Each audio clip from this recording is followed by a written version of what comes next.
As a young creative, I was told by other people that art could never be a full-time job, that you could never make a living pursuing a creative passion, that art was just a hobby, and that I needed to get a real job and I could just do art on the side.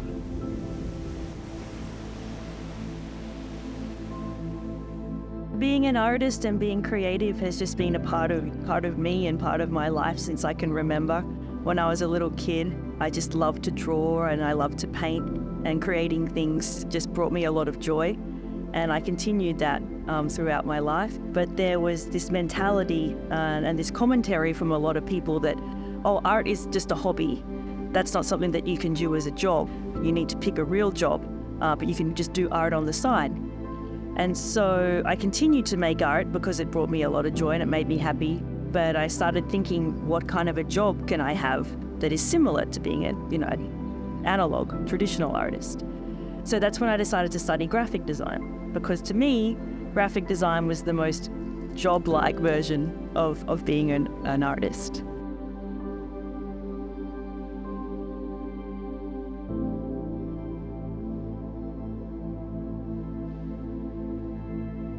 I spent a couple years working in Australia.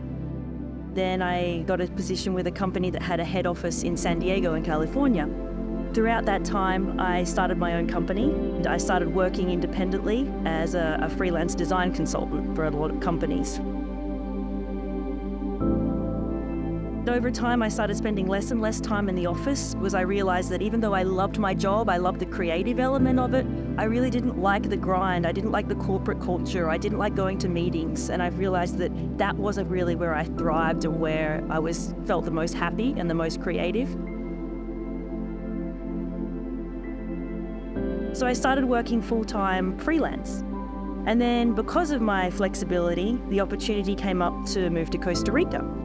I took that opportunity because I was at a point where I really wanted to simplify my life, go back to more of the analog art, and really focus on my other passions in life, which were surfing and riding horses.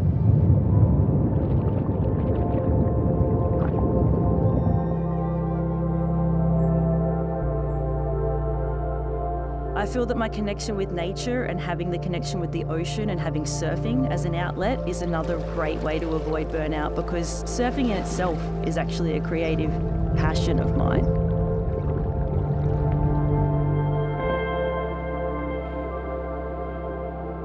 If you look at people, the way they surf, it's kind of similar to being an artist. Everyone's got their own unique style. Everyone rides their own board. Everyone has their own story, the favorite place that they like to surf. Do they like to go left? Do they like to go right? It's like being an artist.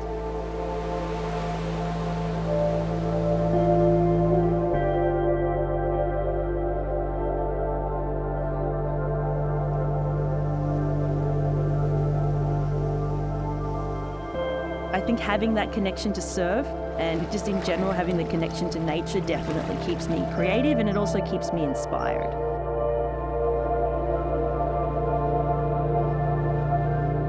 I started painting surfboards. I was painting small-scale canvases and making other small pieces of art, and a shaper who had a surfboard factory there saw him riding my board and asked him, "Oh, hey, who painted your board?" And he said, "Oh, that's my girlfriend's artwork." And so I was like, "Oh, wow, do you think she'd like to come and meet me and maybe paint some boards?"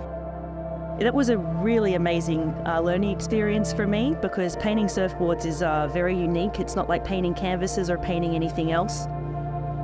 I learned a lot about creating boards, the art and the creativity and the science that goes into building boards, to shaping boards.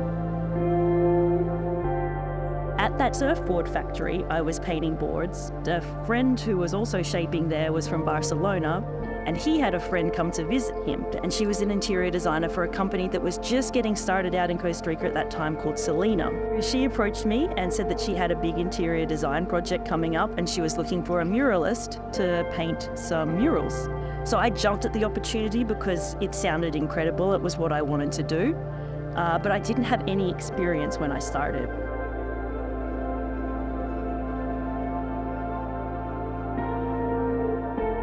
I went on to paint 14 other projects for Selena around Central and South America.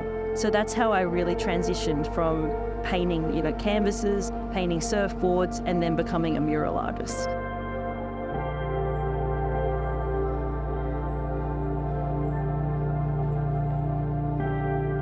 when you're young, you get influenced by outside opinions, and people always have an opinion about art. That's one thing I've learned. They always have an opinion about what you should be creating and how you should be creating it and how you should be living your life. But once you get to a point in your life and your career, you become more comfortable with yourself and who you authentically are and your artistic expression and where you want to take it. You realize that it is possible, and there's so many different paths that you can take creatively and in being an artist.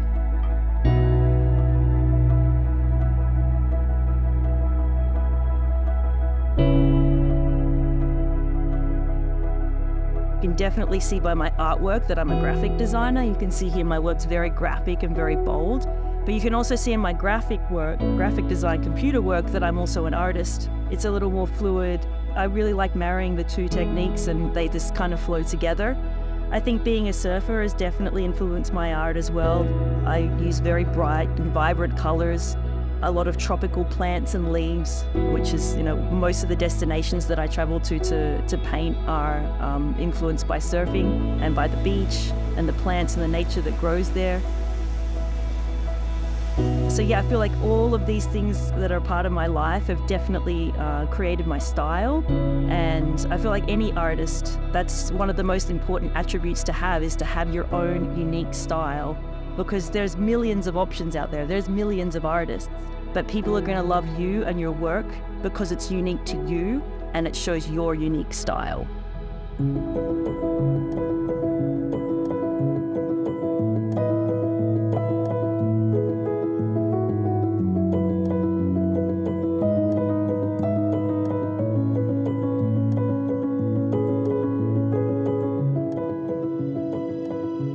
I guess my biggest takeaway from this experience of traveling and following my passion and creating and visiting all these places and collaborating with incredible people, it's just really taught me that it is possible to follow your creative passion in life, to choose a path that is very unique and is authentic to you, even if it's perhaps not a path that other people are choosing. Perhaps it's a path that people are telling you, no, you can't do that. Oh, but what about the risks? And oh, what are you going to do? If it feels authentic to you, I feel like this opportunity and how I've lived has just really made me realize how important it is to just go for it. And if that's what makes you happy, if that's what brings you joy, if you are going to create a successful life for yourself, however that looks to you, then I encourage anybody to go ahead and do it. Like, I want to inspire other people to create and curate a life that is a work of art in all aspects of their life, in what they create, in how they live, and where they go, and the relationships that they have. There's so many ways to be creative, and there's really only one way that's going to be the best for you. So I really want to inspire and encourage people to just follow what feels right to them. Be yourself, be unique, be creative.